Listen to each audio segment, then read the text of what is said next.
What's up, guys, and welcome back to Two Toe Tags Metal Reviews, and today we're getting our final review of Cursed by Paleface Swiss.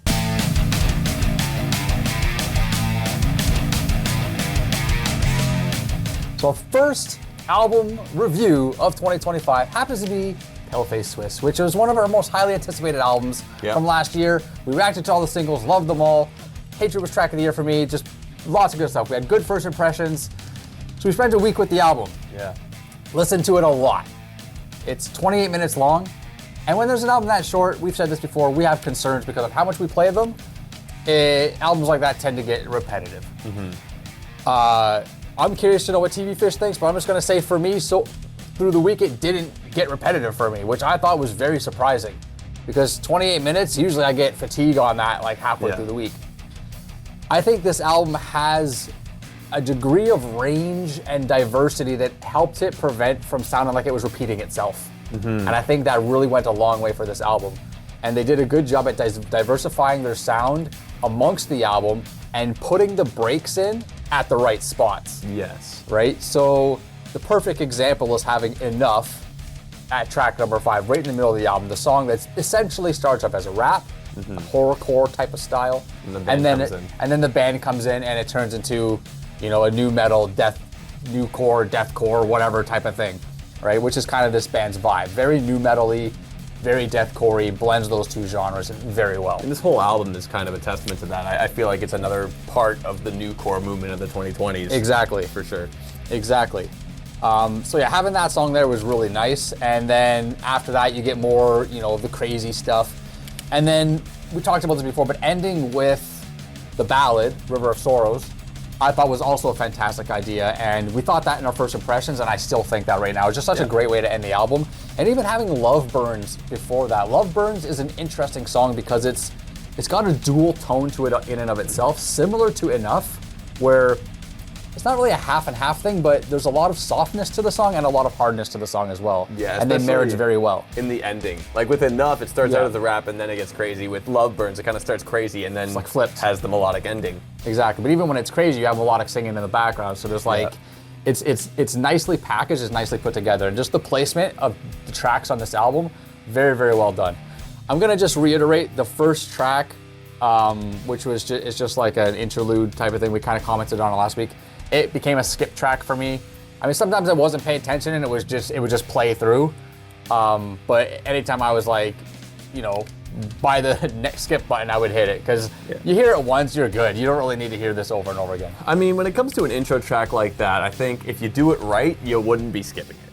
And I think, you know, we've made comparisons to some of the songs from this album to Iowa by Slipknot. And I think that's a good example of how to do a really good set the tone intro track with 515. Because it's short, sweet to the point, really puts you in that zone. I think the main problem with the intro track from this album is that it's too long. It's 1 minute 44 seconds. You could cut off like half of that. I agree. You can cut off half of it, and you know it would be as effective but less intrusive.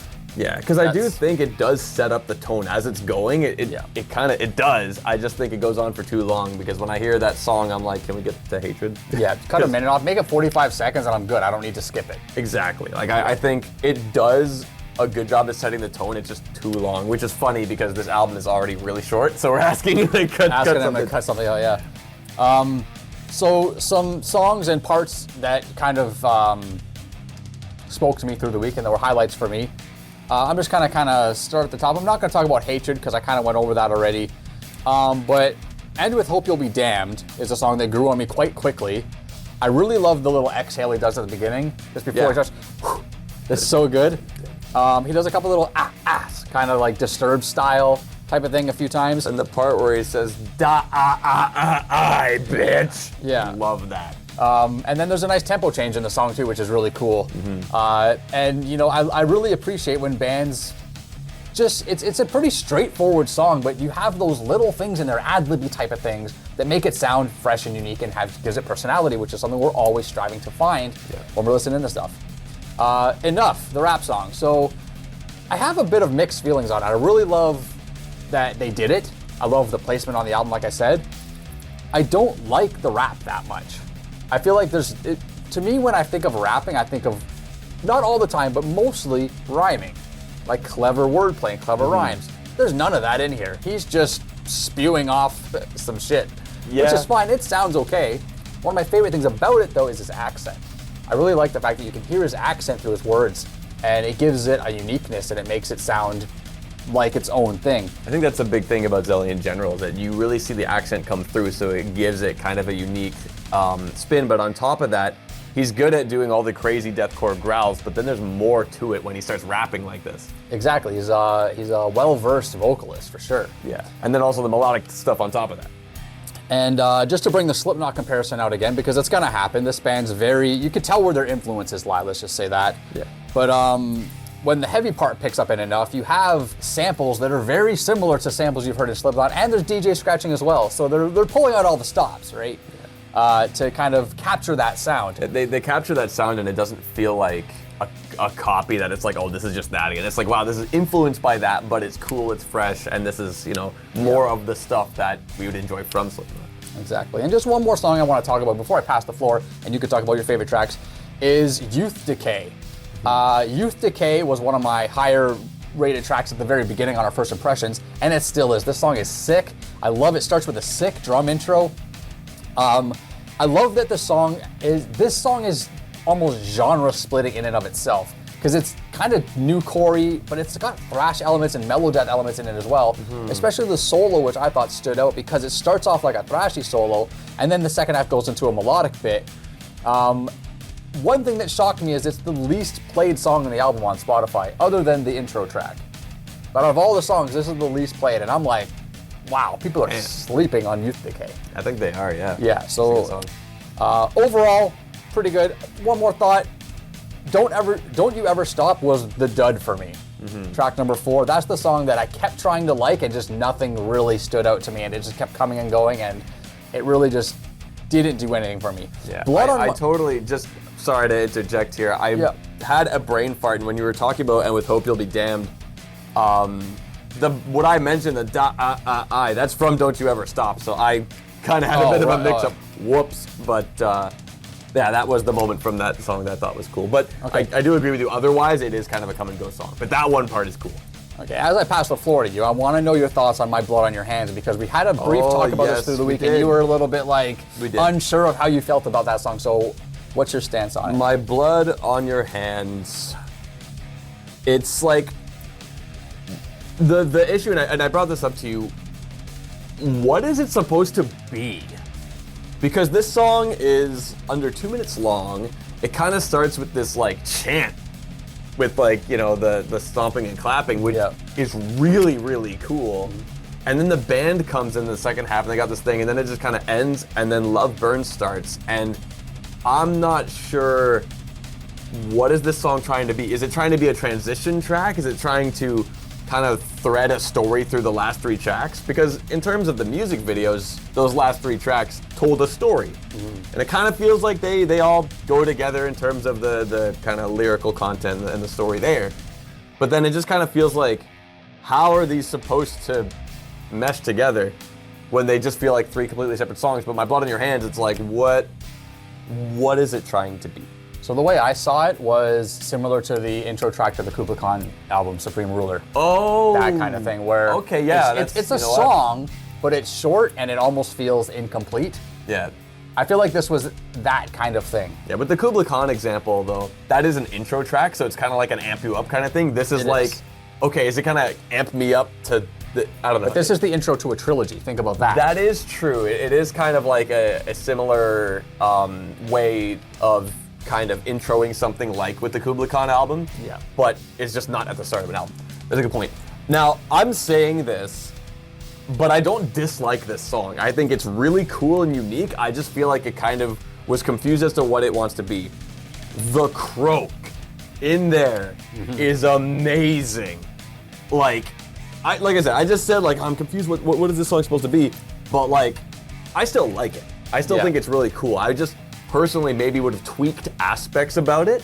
Okay. But I still think it's cool, and that croak is one of the highlights of the album, because we highlighted that croak when we reacted too. We were like, oh fuck. Yeah, what the hell is that?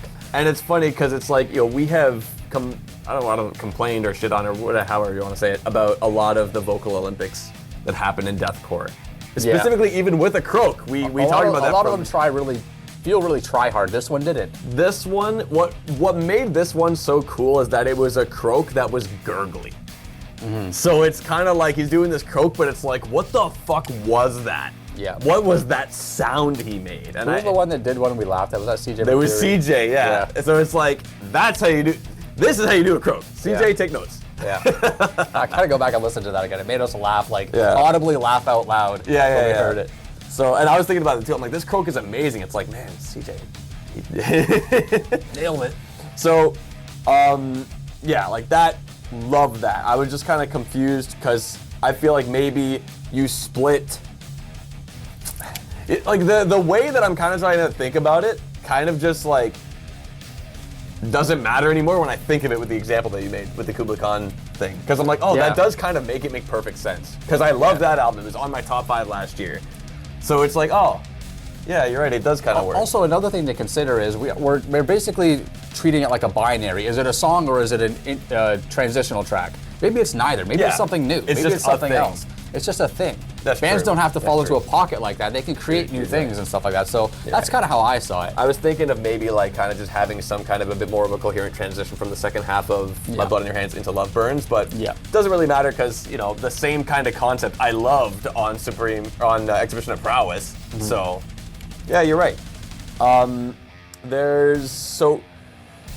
River of Sorrows, amazing way to end the album. I do agree with you. Great, great track. Great, great ballad in so many ways. It's one of the examples of how dynamic this album is. Right. Because there's super duper crazy, knock the wall down barn burners, and then there's stuff like this on the same record, and it doesn't feel disjunct. And that goes for Enough as well. It all feels like it's part of the same package, which is very impressive. It's true. That you can touch on so many things within 28 minutes, under half an hour, and still have that much content. Yeah. The very small criticism I have of River of Sorrows, and this is kind of just like a nothing I want to hear it because I have a small criticism too. I wish that, this song just kind of ends. And not in an abrupt, well, it's supposed to be like that because death is an abrupt thing. It doesn't just cut off. It just, they play the chorus and just finish and that's it. It feels, abrupt is a good way to put it, even though, But so I feel the same way, What I would do is have them vamp out on that chorus and just fade out. But the problem, and I noticed this, Love Burns does that same thing. So they were probably thinking, we don't want to do that twice in a row like that. So that made it make sense, but maybe if you just, and the problem with just don't do it on Love Burns and do it here. It works really well on Love Burns and because of the melodic ending. So it's like, I don't know. So my suggestion to fix the ending of River of Sorrows, because I agree, I think that the ending is a little bit too abrupt. But my issue with the song is fantastic. The guitar solo on the song has so much potential when it starts. Right after he screams, River of Sorrows, which is amazing scream, by the way. Lots of emotion in there. The guitar solo starts, I'm like, oh yes, this is gonna be it. And then it just kind of falls flat. I feel like they should have rode the solo out. Just let the solo sing for a while. Have that go out and be the ending. Like how that would have been amazing. Like the ending of the Opeth record.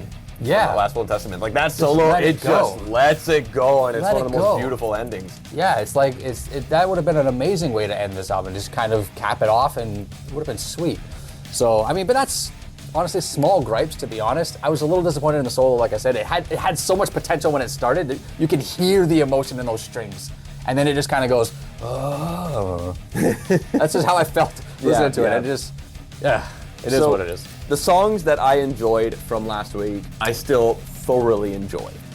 But I also, we didn't really mention it last week, but Love Burns, you mentioned it, but Love Burns is amazing. Every single time you hear the guitar player just scream, Love Burns! Love Burns! Every single time, yes, let's go! Yeah. The whole song's amazing, and then the ending is super cool as well. It's hype, Love that. And I love how this album has so much, like I mentioned already, personality, and they have all that done within 28 minutes. It's impressive. But 28 minutes is pretty short for an album. And I did find myself getting burned out a little bit just because it's over already. You know what I mean? I kind of wish they added a track or two. Didn't have to be that much. And they did release a few standalone singles between Fear and Dagger and this album that probably could have fit on here. Like Please End Me, which was our introduction. Actually, was it? No, it wasn't. The Gala was our introduction to this band. But please Either end of me. those. Yeah, like either or both could have been added to this record. They would have fit, and it would have been amazing, and it would have padded out enough that it wouldn't have felt like, wow, that was quick. Yeah. But the thing is, like I said, it's so impressive that, okay, I did have a bit of an issue with how short it is, but they made great use of the time they had with this album. I agree. So I think it's time to rate the album. All right. So I have a problem with a few things. I have a problem with the intro track. I have a problem with track number 4. I have a problem with the way the album ends. But the rest of the stuff, actually I have another problem. The fact that it sounds a lot like Slipknot. Like I found it sounded just Think too much? Because hard to say too much, but it sounds a lot like Slipknot in a lot of ways, and almost like every member in every way is kind of doing a Slipknot thing at some point or another.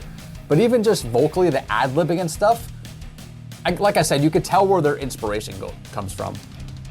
I find it hard to decide whether that's a good thing or not, because I like Slipknot, and I like that style of Slipknot, that older school, obviously, stuff. Yeah, and like keep in mind, that Slipknot's never going to sound like that again. They're not.